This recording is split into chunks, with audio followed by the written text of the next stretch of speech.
So now it is time for my top five, my list, my opinion, which was originally called Carson's Criteria in the old live show that we used to do. I give out a list of a category, in my opinion, explain my reasoning as to why. This time I'm going to do top five free agent relievers for the New York Mets. It looks like that is one of the areas that they have yet to look at as much. They might add one or two left because, again, we'd like to push Drew Smith down the depth chart as far as possible. Start off with number 5, Lou Trivino. After missing all of 2023 due to Tommy John surgery, the Yankees non-tendered Trivino earlier this offseason. Back in 2022, Trivino was a tale of two halves. After a tough start in Oakland, he was shipped to the Yankees in the Frankie Montas trade, where he posted a 1.66 earned run average, 3.34 fielding independent pitching, striking out 23.7% of batters in 21.2 innings pitched. Trivino is a hard-throwing right-hander with the kitchen sink, a four-seam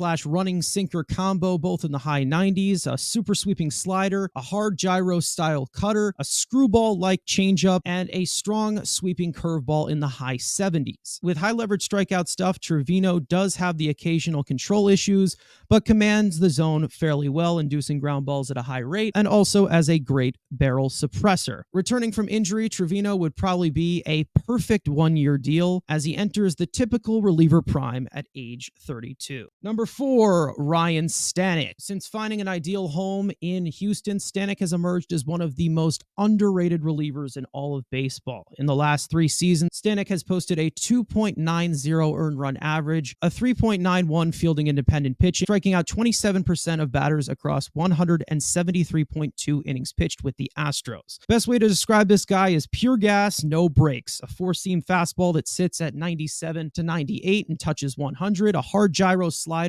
with RPMs near 2,500, and a high 80s to low 90s splitter with extra late break. Although he does have some control issues, which has improved while he was in Houston, Stanek's ability to strand runners from the stretch at an 80% clip is very redeeming. If the Mets were to sign Stanek, he would easily slide into the 8th inning role, giving you a dangerous back-end unit with Brooks Raley and Edwin Diaz. Also, this guy's energy is unmatched. He runs on adrenaline. He belongs in New York. Number 3, Shintaro Fujinami. After signing a one-year deal with Oakland last offseason, Fujinami really struggled, posting a 14.26 earned run average in 17.2 innings pitched as a starter. After moving to the bullpen and being traded to Baltimore, Fujinami was a lot better in a total of 61.1 innings pitched in relief. Although the results have been rough, the upside is still there at age 29 for Fujinami. The hard-throwing right-hander harbors a four-seamer sitting at 97 and 98 that touches 102, a high 90s gyro action splitter, a low spinning cutter in the high 80s, and the occasional sweeping action slider. Even though it has improved, there has been a huge problem with Fujinami regarding empty velocity and inconsistent pitch shape. But with a fantastic foundation of weapons, there's a strong possibility that whatever team signs him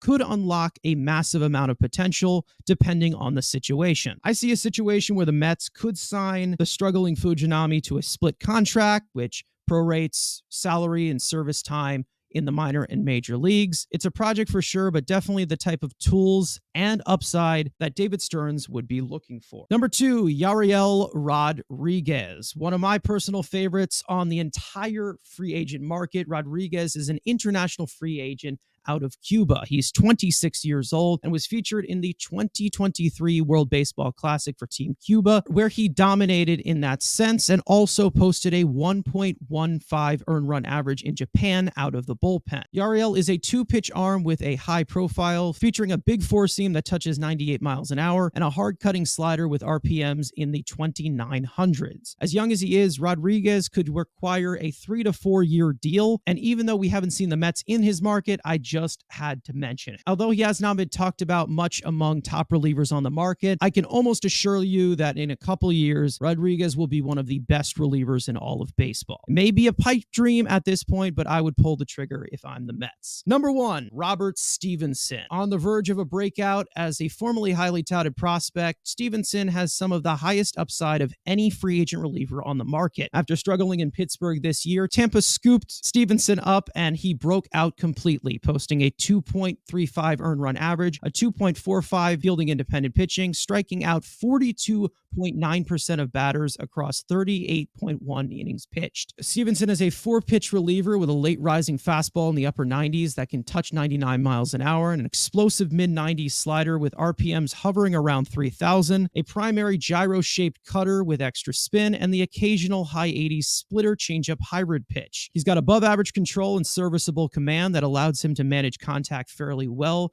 paired with his explosive strikeout stuff. Stephenson is going to be one of the hottest relievers on the market, but out of a select few, he is one that I would be willing to give a multi-year deal to solidify the back end of the Mets bullpen. At age 30, he has showcased his outstanding talent in the past, and there's definitely way more to come going forward. So there's my top 5 relievers that the Mets should go after. The best fits, tear it apart, go ahead. We're blind as we always are with these top 5. So as soon as you said it, I jotted down 4. I couldn't even get, 5 because you kind of said the 5th guy at the 5 spot. You left 2 obvious names for me out. Let's start with the sexier name. That was Jordan Hicks, not on this list. I love Robert Stephenson again. I love that. Yariel Rodriguez, sure. I mean, I'm fine with that, but the fact that you would have Trivino higher than Hicks, that's some explaining to do. Because you got a younger guy with Mr. Stuff. All you care about is your stuff. Oh, you never stop talking about stuff, and this guy would probably the nastiest stuff in the league with 107 mile an hour cutter sinker bullshit that he throws. And then for me, obviously, just because again the second lefty doesn't matter, but again Jake Diekman, another one of these guys, just on a 1-year cheap deal, kind of Jorge Lopez cheap ass 1-year deal. To have that second lefty, again, we've yelled about it for about 97 years, but that's kind of again what Stanek and Stephenson were 2 guys I loved. It was in the video. Rodriguez is a guy I kind of forget about. Like we saw, they were interested in that first workout, they were there, and then we haven't really heard anything from anybody about him. So I mean, like you said, he's a 2-pitch guy. I'd be fine with it.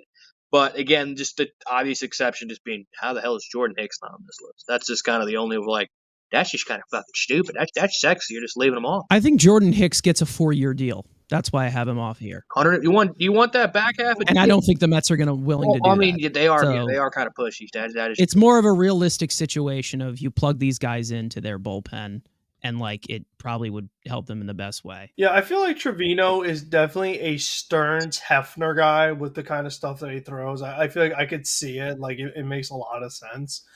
So him, I definitely think fits. Stanek, I mean, who would say no to that? He's been solid these past few years, even on multiple different teams. So you definitely take that. Like you mentioned with Fujinami, he got off to a really bad start last season. I would be scared to take that risk, just hoping that we saw in Baltimore's the real deal. I feel like there are other guys who are slightly safer bets, like a Stanek, like a Stephenson.